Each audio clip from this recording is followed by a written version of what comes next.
الحمد لله نحمده ونستعينه ونستغفره ونؤمن به ونتوكل عليه ونعوذ بالله من شرور أنفسنا ومن سيئات أعمالنا من يهده الله فلا مضل له ومن يضلله فلا هادي له أما بعد فقد قال الله تبارك وتعالى في كلامه المجيد والفرقان الحميد أعوذ بالله من الشيطان الرجيم بسم الله الرحمن الرحيم يا أيها الذين آمنوا لا تتخذوا اليهود والنصارى أولياء بعضهم أولياء بعض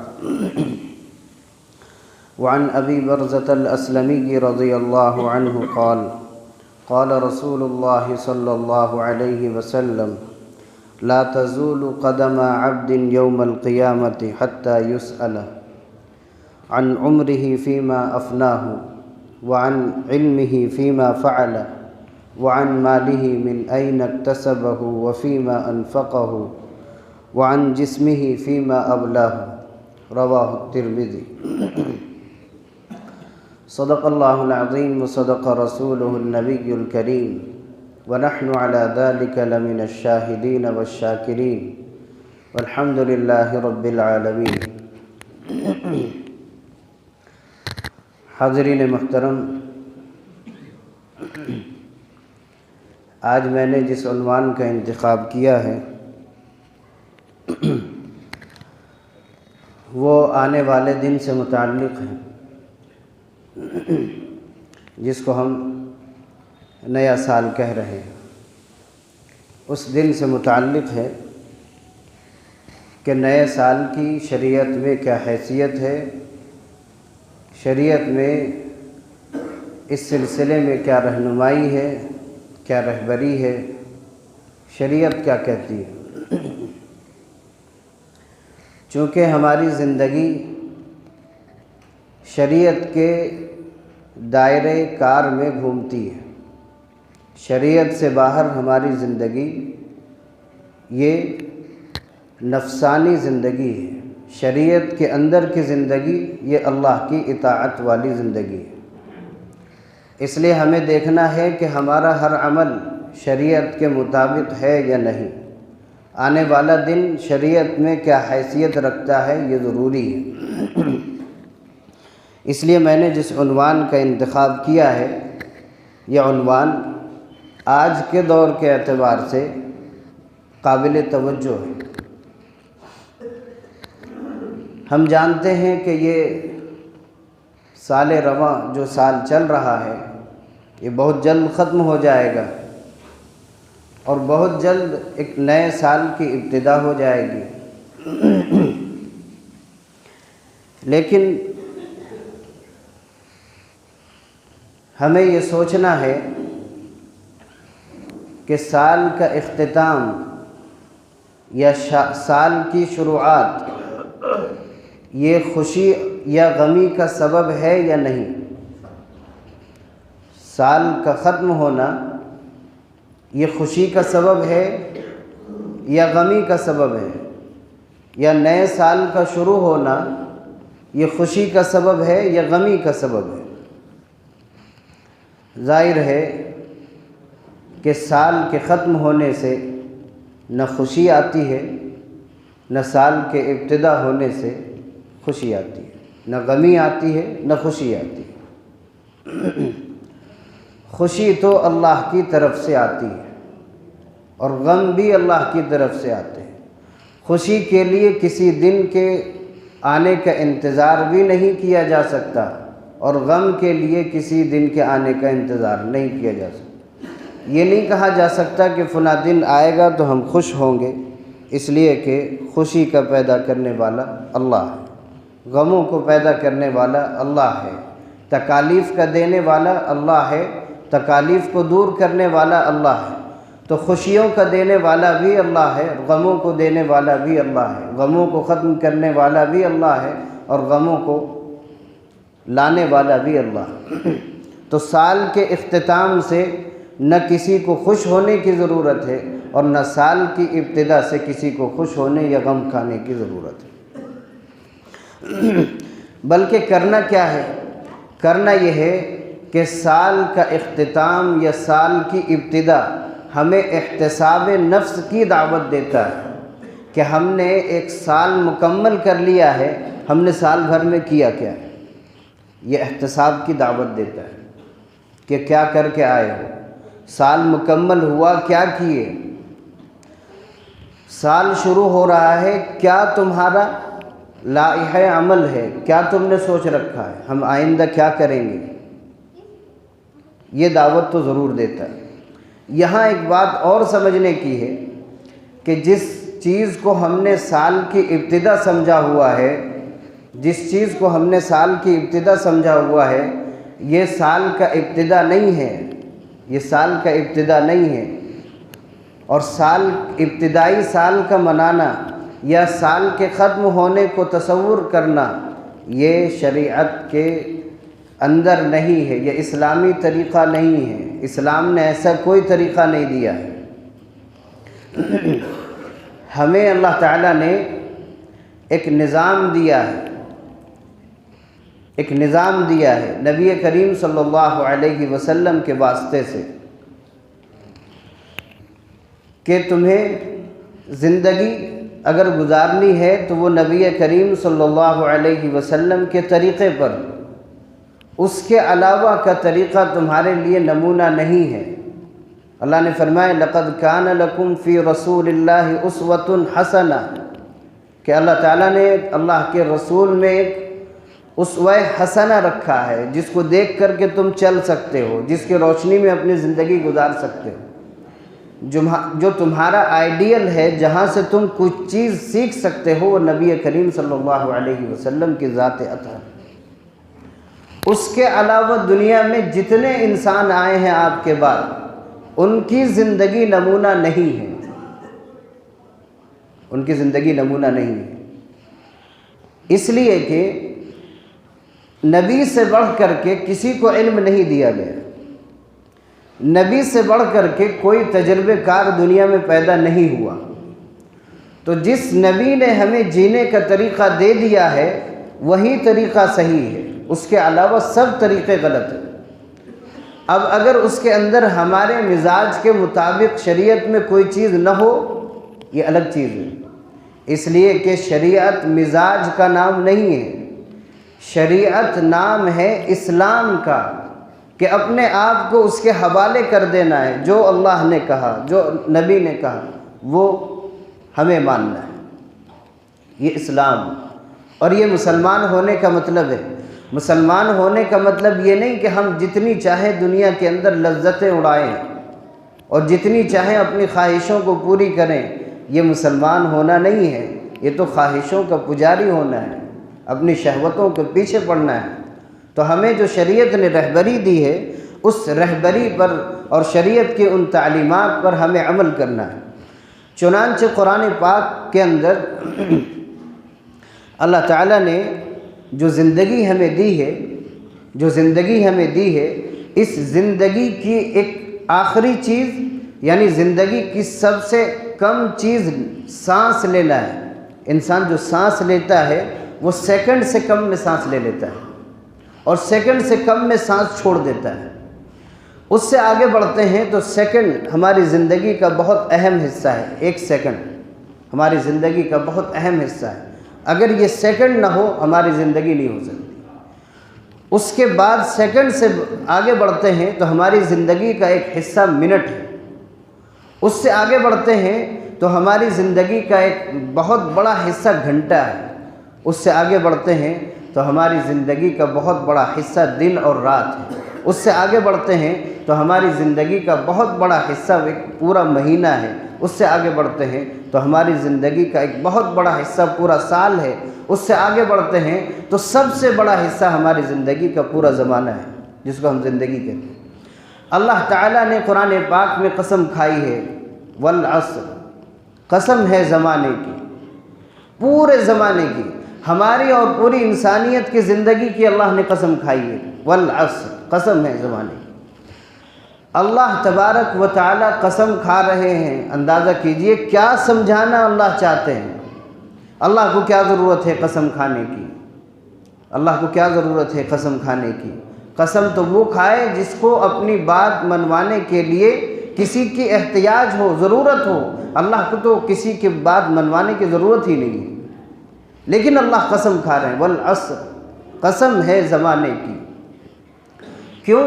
اس لیے کہ انسان جو بھی عمل کرتا ہے اسی زمانے میں کرتا ہے، خواہ وہ اچھا عمل ہو خواہ وہ برا عمل ہو، وہ اسی زمانے میں کرے گا۔ اللہ نے پوری زندگی کی اور پورے زمانے کی قسم کھائی، والعصر، قسم ہے زمانے کی، ان الانسان لفی خسر، ساری انسانیت خسارے میں، ہر شخص خسارے میں ہے۔ کیوں؟ اس لیے کہ یہ زندگی کا استعمال نہیں کر رہا ہے، زندگی کا جو صحیح استعمال ہے وہ نہیں کر رہا ہے، اس لیے انسان خسارے میں ہے۔ اور اسی زندگی کی اللہ نے قسم کھائی ہے، والعصر، قسم ہے زمانے کی۔ اور یہی نہیں، پھر اللہ تعالیٰ نے فرمایا واللیل اذا یسر، رات کی قسم کھائی، زمانے کی قسم کھائی، پھر الگ سے رات کی قسم کھائی، واللیل اذا یغشا، قسم ہے رات کی جب وہ چھا جائے، پھر قسم کھائی والنہار اذا تجلی، قسم ہے دن کی جب وہ روشن ہو جائے۔ یہیں پر اللہ نے بس نہیں کیا، پھر فرمایا والفجر، قسم ہے فجر کے وقت کی، پھر اللہ نے کہا والضحی، قسم ہے چاشت کے وقت کی۔ جگہ جگہ پر اللہ نے ہماری زندگی کے ایک ایک موڑ پر قسم کھائی ہے۔ دن کی ابتدا ہوتی ہے، نیا انقلاب پیدا ہوتا ہے، ہم سو کر کے اٹھ رہے ہیں، اٹھنے کے بعد ہمارے اندر ایک نئی امنگ پیدا ہونی چاہیے، عبادت کا ایک الگ رنگ پیدا ہونا چاہیے، اللہ سے محبت کا ایک الگ رنگ پیدا ہونا چاہیے۔ فرمایا والنہار اذا تجلی، قسم ہے دن کی جب وہ روشن ہو جائے، یعنی روشن ہونے کے بعد جو اللہ دن کی قسم کھا رہے ہیں، کہا کہ اس دن کی قدر کرو، یہ دن تمہیں دوبارہ نہیں ملنے والا ہے۔ کسی کا کوئی دن واپس نہیں آیا، چاہے وہ کتنا بھی بڑا انسان ہو، کتنا بھی بڑا آدمی۔ یہاں اللہ نے وقت کی قدر کرنے کے لیے قسم کھائی ہے کہ والنہار اذا تجلی، کہ جب دن روشن ہو جائے اس دن کی قدر کر لو۔ فرمایا واللیل اذا یغشا، اور جب رات آ جائے تو رات کی قدر کر لو۔ اور فرمایا جب صبح کا وقت ہو خاص طور پر دن میں تو والفجر، قسم ہے فجر کے وقت کی، اس کی بھی قدر کرو۔ فرمایا والضحی، چاشت کے وقت کی بھی قدر کرو۔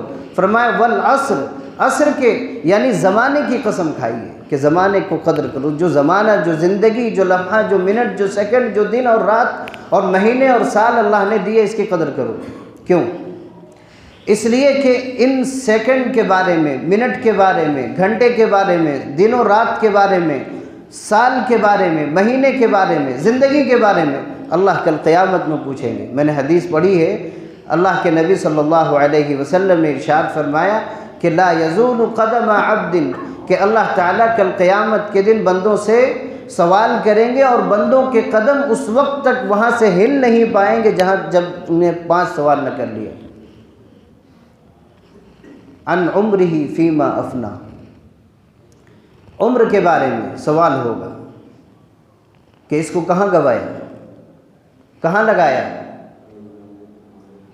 ظاہر ہے یہ تو میرے لیے کہنا بہت آسان ہے کہ اللہ کے نبی نے یہ ارشاد فرمایا ہے، لیکن اگر تصور میں انسان جائے گا یقین مانیے جواب دے پائے گا، اپنی پوری عمر کے بارے میں جواب دے پائے گا۔ ایک ایک لمحے کا سوال ہوگا، ایک ایک گھنٹے کا سوال ہوگا، ایک ایک منٹ کا سوال ہوگا، پوری زندگی کا سوال ہوگا۔ پیدا ہوئے تھے اور جب تمہاری وفات ہوئی اس درمیان میں تم نے کیا کیا۔ سوچئے، صبح کے کھانے کو ہم شام میں بھول جاتے ہیں کیا کھایا ہم نے، کل قیامت میں کیا جواب دیں گے اللہ کے ساتھ۔ تو اللہ تعالیٰ کل قیامت میں اس عمر کے بارے میں، جو زمانہ اللہ نے ہمیں دے رکھا ہے، اس کے بارے میں پوچھیں گے۔ اس لیے قسم کھا کھا کر فرمایا والعصر، زمانے کی قدر کر لو۔ فجر کے وقت کی قسم کھا کر کہا اس کی قدر کرو، دن اور رات کی قسم کھا کر کہا اس کی قدر کرو۔ تو ہمیں یہ جو آنے والا سال ہے یہ دعوت احتساب دے رہا ہے کہ پچھلے سال تم نے کیا کیا اور آئندہ کیا کرو گے۔ ظاہر ہے ہمارا عمل یہ بتلا رہا ہے کہ ہم یہ جواب دیں گے، اے اللہ ہم نے پوری زندگی غفلت میں گزاری ہے، پورا سال غفلت میں گزارا ہے، پورا سال تیری نافرمانی میں گزارا ہے، پورا سال تجھے ناراض کرنے میں گزارا ہے، پورا سال ہم نے نمازوں کو ضائع کرنے میں گزارا ہے، شریعت کے خلاف عمل کرنے میں ہم نے دن کو گزارا ہے۔ یہی جواب ہے اس کا، ہمارا عمل یہ بتلا رہا ہے، زبان سے ہم نہیں کہہ رہے ہیں، کیونکہ ہم تو مسلمان ہونے کا دعویٰ کرتے ہیں نا، تو ہم تو مسلمان ہونے کی وجہ سے یہ نہیں کہہ سکتے کہ اللہ ہم نے تیری نافرمانی کی، لیکن ہماری زبان نہیں، ہمارا حال کہہ رہا ہے کہ ہم نے تیری نافرمانی کی ہے۔ کیوں؟ اس لیے کہ جو آنے والا دن ہے، سچ بتائیے گا ہر ایک کے دل میں خوشی ہے کہ کل سے نیا سال شروع ہو رہا ہے، نیا سال شروع ہو رہا ہے۔ اگر سوچیں تو آج کے دن میں اور کل کے دن میں کیا فرق ہے؟ آج بھی سورج نکلا ہے، کل بھی سورج نکلے گا، آج بھی سورج ڈوبے گا، کل بھی سورج ڈوبے گا، کل بھی ہم کھانا کھائیں گے، آج بھی ہم کھانا کھائیں گے، آج اور کل میں کیا فرق ہے؟ لیکن ہمارے دماغ پر ہمارا کنٹرول نہیں ہے۔ میں یہ بات کہہ رہا ہوں کہ ہمارے دماغ پر ہمارا کنٹرول نہیں ہے، اس پر کسی اور کی حکومت کار فرما ہے۔ آنے والے دن کی خوشی پر ہمارے دماغ پر کسی اور کی محنت کار فرما ہے۔ ہم یہ خود سے خوش نہیں ہو رہے ہیں، ہمارے دماغ میں کسی اور نے بٹن دبایا ہوا ہے، تب ہم خوش ہو رہے ہیں۔ کون ہے وہ؟ اللہ نے فرمایا یا ایھا الذین آمنوا لا تتخذوا الیہود والنصارى اولیاء، اے ایمان والو یہود و نصارہ کو دوست نہ بناؤ۔ کیا مطلب ہے؟ گہری دوستی ان سے نہ کرو، اسلامی تعلقات جو ہیں کہ اخلاق سے پیش آؤ، سارے سب چیزیں جائز ہیں، گہری دوستی نہ کرو۔ کیا مطلب ہے؟ کہ اگر تم ان سے قریبی دوستی بناؤ گے اس کے اثرات تمہارے اندر خود بخود اتریں گے، تم کو اتارنے کی ضرورت نہیں ہے۔ آج ہم دیکھ لیں کہ نہ ہمارا خود اپنا لباس ہے کوئی، نہ ہمارا چہرہ ہے کوئی، نہ ہمارے رہن سہن کا طریقہ ہے کوئی، نہ ہمیں کھانے پینے کا اپنا کوئی طریقہ ہے۔ ہم نے پہننے کا طریقہ غیروں سے سیکھا ہے، ہم نے کھانے کا طریقہ ٹیبل پر غیروں سے سیکھا ہے، ہم نے اپنی زندگی گزارنے کا طریقہ غیروں سے سیکھا ہے۔ کس کا دماغ چل رہا ہے؟ میرا اور آپ کا دماغ چل رہا ہے؟ نہیں چل رہا ہے۔ ہمارے اس دماغ کو جس کو ہم نے پالا ہے، اس دماغ پر کنٹرول کسی اور کا ہونا چاہیے، کسی اور کا۔ اس دماغ پر کنٹرول اللہ کے نبی کا ہونا چاہیے، اللہ کا ہونا چاہیے۔ ہمارے نبی نے نیچے دسترخوان لگا کر بیٹھ کر کھانا کھانے کا ہمیں طریقہ بتلایا ہے، لیکن ہمیں یہ طریقہ پسند نہیں آتا۔ کیوں؟ اس لیے کہ ہمارے دماغ پر اللہ کے نبی کا کنٹرول نہیں، یہ یہود و نصارہ کا کنٹرول ہے۔ کھانا نیچے زمین پر بیٹھ کر کے کھانا ہم نے غریبوں کا طریقہ سمجھا ہوا ہے۔ سچے دل سے سوچئے گا کہ ہمارے نبی غریب تھے، ہمارے نبی غریب تھے۔ اگر ہمارے نبی چاہتے تو پوری دنیا کو سونا بنا کر کے آپ کی خدمت میں پیش کر دیا جاتا۔ آپ نے کبھی یہ نہیں تصور کیا اور کبھی نہیں چاہا۔ کیا نیچے بیٹھ کر کے کھانا غریبوں کا طریقہ ہے؟ ہاں، نیچے بیٹھ کر کے کھانا یہ اللہ کے نبی کا طریقہ ہے، اور ہم جس کو ماڈرن کہتے ہیں، فیشن کہتے ہیں، وہ طریقہ یہود و نصارہ کا ہے، جس کو ہم نے اپنے گھروں میں داخل کر دیا ہے۔ اکثر گھروں میں ڈائننگ ٹیبل موجود ہے، نیچے بیٹھ کر کھانا پسند نہیں کرتے۔ کیوں پسند نہیں آ رہا آپ کو؟ کیوں نہیں آ رہا؟ نبی کے طریقے کو ہم نے چھوڑ دیا ہے۔ یہود ہمارے دماغ پر حکومت کر رہا ہے، عیسائی ہماری دماغوں پر حکومت کر رہا ہے۔ لباس ہم نے کیوں اسلامی چھوڑ دیا ہے؟ کیوں چھوڑ دیا ہے؟ کہ ہم نے دیکھا دوسرے لوگ پینٹ شرٹ پہنتے، ہم بھی پہنتے ہیں۔ کیا اسلام نے ہمیں یہی لباس دیا تھا؟ ہم نے دوسروں کو دیکھا کہ شادیوں میں بیجا فضول خرچی کرتے ہیں اور کھڑے ہو کر جانوروں کی طرح کھاتے ہیں. آج مسلمان بھی جانور بن گیا. بتا دیجئے شادیوں میں کیا ہوتا ہے؟ اچھے سے اچھا انسان جو اپنے آپ کو دیندار کہتا ہے، 5 وقتہ نمازی بھی ہے، اس کے گھر کی دعوتیں بھی کھڑے ہو کر کے کھانے میں ہوتی ہیں. کیا اللہ کے نبی نے یہی طریقہ بتایا تھا؟ ہم کیا دنیا کو میسج دے رہے ہیں کہ ہم نے اپنے نبی کے طریقے کو چھوڑ دیا ہے؟ وہ کوئی طریقہ نہیں ہے، اپنانے کے لائق کوئی طریقہ نہیں ہے. ہونا تو یہ چاہیے تھا کہ ہم لوگوں کے سامنے یہ پیش کرتے کہ میرے نبی نے زمین پر بیٹھ کر کھایا، ہم بھی کھلائیں گے، ہم بھی بتائیں گے کہ یہ میرے نبی کا طریقہ تھا. لیکن ہم نے نہیں، اس کو چھوڑ دیا کہ غیروں کا طریقہ بہت اچھا، کھڑے کھڑے کھاؤ.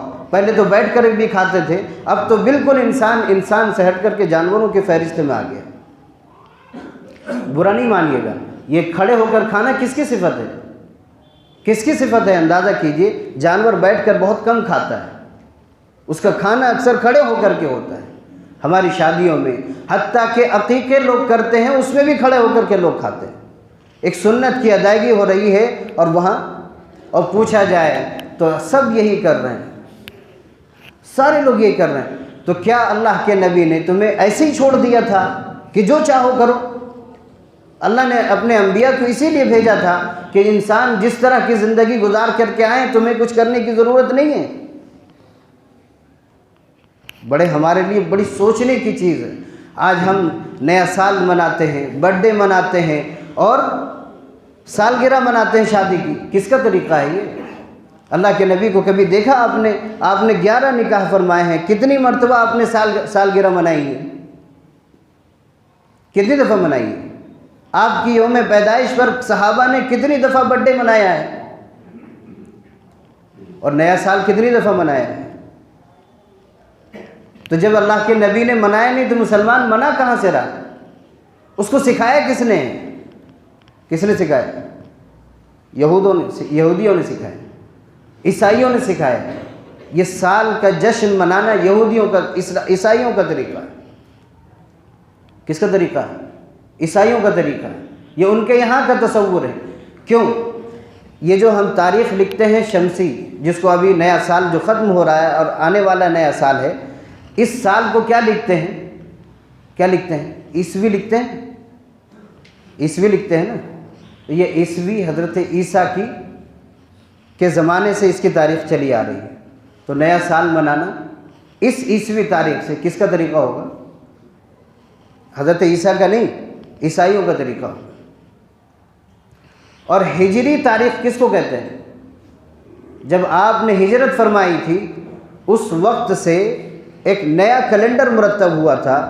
اس کیلنڈر کے حساب سے آج 1443 ہجری چل رہی ہے. یہ ہے ہمارے اسلام کا طریقہ اور یہ ہمارے اسلام کا نظام. لیکن ہم نے نیا سال منانے میں اپنے آپ کو برباد کر دیا. میں حدیث آپ کے سامنے پیش کرتا ہوں کہ اس میں کیا نقصان ہے.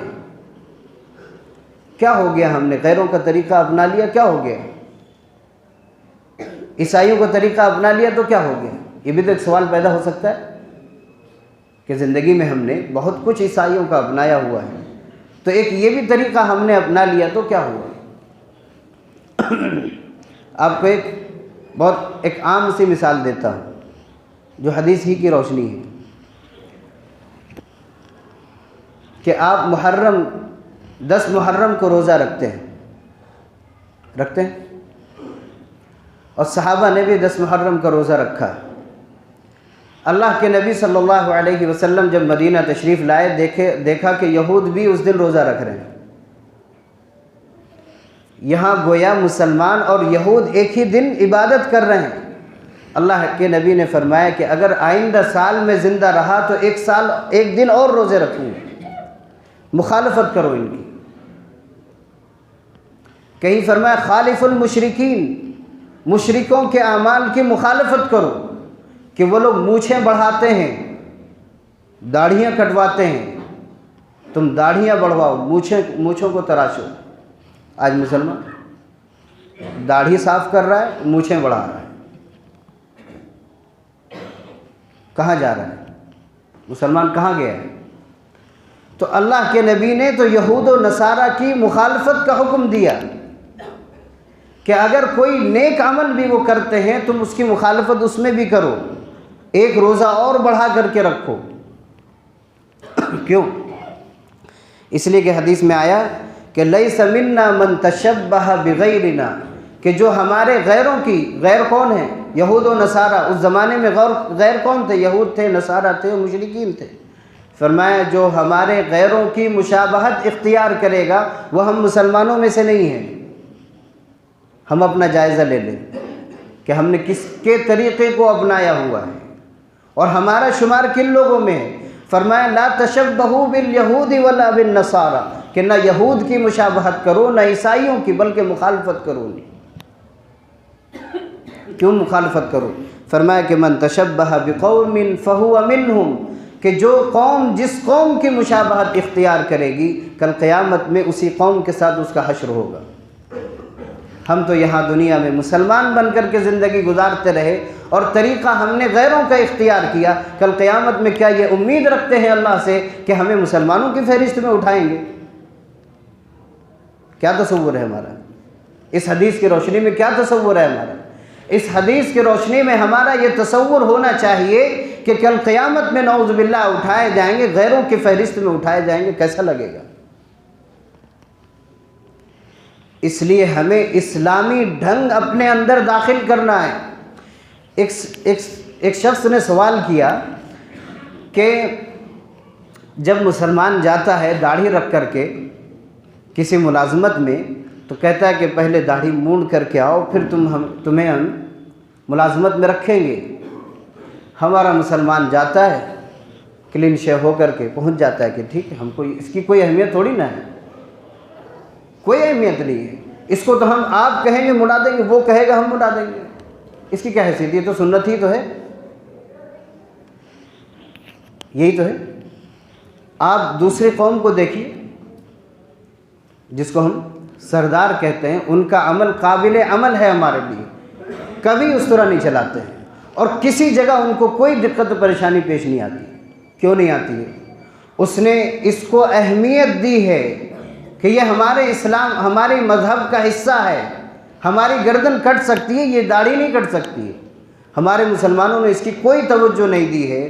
تو سوچئے جب لوگوں نے خود ہم نے اپنے اسلام کو مٹانا چاہا ہے تو غیر کیوں نہیں مٹائیں گے؟ غیر اس کو کیوں نہیں لات ماریں گے؟ کیوں نہیں ماریں گے مسلمانوں کو لات؟ جب ہم نے خود ہی اس کو برباد کیا ہے، ہم نے اس کو خود ہی اہمیت نہیں دی ہے۔ ہم سمجھتے ہیں آج رکھیں گے، کل رکھیں گے، پرسوں رکھیں گے، اور جب اس زندگی کا ایک آخری وقت آ جاتا ہے اس وقت بھی توفیق نہیں ہوتی ہے اور بغیر داڑھی کے دنیا سے انسان چلا جاتا ہے۔ نبی کی سنت اس دنیا سے چھوٹتی جا رہی ہے اور ہمارے چہروں سے مٹتی جا رہی ہے، اور قبر میں بھی بغیر داڑھی کے اٹھائے جائیں گے۔ اندازہ کیجیے ہمارے اوپر غیروں کا طریقہ کتنا غالب آ گیا ہے۔ ہم نے غیروں، میں تو کچھ اور بولنا چاہا تھا لیکن یہ مضمون اسی نہج پر اتنا چل گیا کہ وقت بھی ہو گیا۔ بس ہمیں احتساب کرنے کی ضرورت ہے کہ ہم نے گزشتہ سال میں کیا نیک عمل کیا، ہم سے کوئی بھلائی کا کام ہوا یا نہیں ہوا۔ اگر نہیں ہوا تو آئندہ آنے والا سال ہے، اب پختہ عہد کریں کہ اللہ جو زندگی ہم نے نافرمانی میں گزار دی ہے اب تیری عبادت میں گزرے گی، تیرے طریقے پر گزرے گی، تیرے نبی کے طریقے پر گزرے گی۔ ہمیں صرف ہمت کرنے کی ضرورت ہے، ورنہ اللہ نے ہمیں توفیق دے رکھی ہے۔ کوئی یہ سوچے کہ ہمیں توفیق نہیں مل رہی ہے، توفیق سب کو ملی ہوئی ہے۔ اللہ نے ہاتھ پیر صحیح سالم نہیں بنائے ہیں کیا؟ بنائے ہیں، یہی توفیق ہے۔ توفیق یہی ہے کہ اللہ نے ہمیں بیماریوں سے بچا رکھا ہے، اللہ نے ہمارے ہاتھ پیر صحیح سالم رکھے ہیں۔ پھر کیا وجہ ہے کہ ہم نمازوں میں نہیں آتے؟ کیا وجہ ہے ہم فجر چھوڑ دیتے ہیں؟ کیا وجہ ہے ظہر چھوڑ دیتے ہیں؟ کیا وجہ ہے ہم نمازیں چھوڑ رہے ہیں؟ اور کیا وجہ ہے کہ جمعے میں آ جاتے ہیں؟ یہ بس ہمت کی بات ہے۔ ہم نے سوچا کہ جمعے کی نماز فرض ہے، یہ سوچنا صحیح ہے، لیکن 5 نمازیں دن میں یہ بھی فرض ہے۔ بس یہی چند باتیں آپ کے سامنے عرض کی گئی ہیں۔ اللہ تعالیٰ مجھے سب سے پہلے عمل کی توفیق نصیب فرمائے، پھر آپ حضرات کو بھی توفیق نصیب فرمائے۔ وما علینا الا البلاغ۔